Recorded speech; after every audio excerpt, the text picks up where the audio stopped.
career best, but Ginebra best. Ginebra best 33 points, and not only that, he brought the quarterbacking skill dito sa Barangay Ginebra, and then at the same time, yung hustle niya, yung steals niya, pretty much is all-around game tonight. Look at Mark Caguioa, all smiles sa pinakita ng kanyang mga kakabi dito. Kasama niya si Mang Crispin Chamson, ang kanilang liaison officer sa Barangay Ginebra. Pero up and down the order, yung scoring, Macklin and Tenorio was there, pero everybody else in that lineup doing their best to contribute. And our best player of the game, none other than Teniente Tenorio, setting the tone right from the get-go. LA, 10 points at ilang assist kagad right from quarter number 1. You got a career, or a Ginebra best 27-point performance for yourself. Must be happy na nag-final buzzer na, nakakahinga ka na maluwag. Oo nga, medyo nahihirapan ako. Pero, well, maganda yung nilaro ng lahat ng buong team actually. Maganda talaga yung nilaro. Nag-step up talaga lahat. Not only me, not only Vernon. Lahat talaga nag-contribute down to the last man on the bench. So, good stuff sa amin before going to the break. So, magandang panalo sa amin to.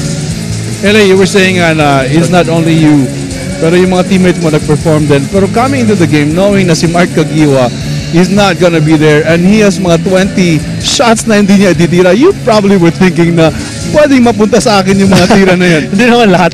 Hindi naman lahat. Ang hirap yata nun, coach. Pero you need to pick up your game definitely tonight. Yeah, yun nga, kinausap din kasi ako ng coaching staff before this game na I need to step up on the offensive end, not only on the passing and distributing the ball, but to focus more on my offense. But syempre, kailangan din talaga ng balance eh.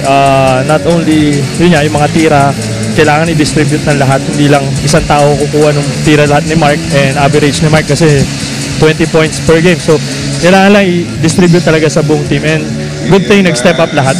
So, LA, after an 0-4 start, ganun-ganun lang, nag-5-5 kayo bigla. Is there any stopping Barangay Ginebra at this point? Well, sa ngayon, ang focus namin talaga is one game at a time. And before going to the game, talagang ang focus namin is to get the win talaga kasi napaka-importante ng bawat laro ngayon, lalo na dikit-dikit ang standings. Enjoy your break, LA, pero itong pagkakataon mong imbitahan ang suporta ng Barangay Ginebra pagbalik nyo after Holy Week. Oh well, sa lahat ng mga Ginebra fans na walang sawang sumusuporta, maraming salamat sa inyo.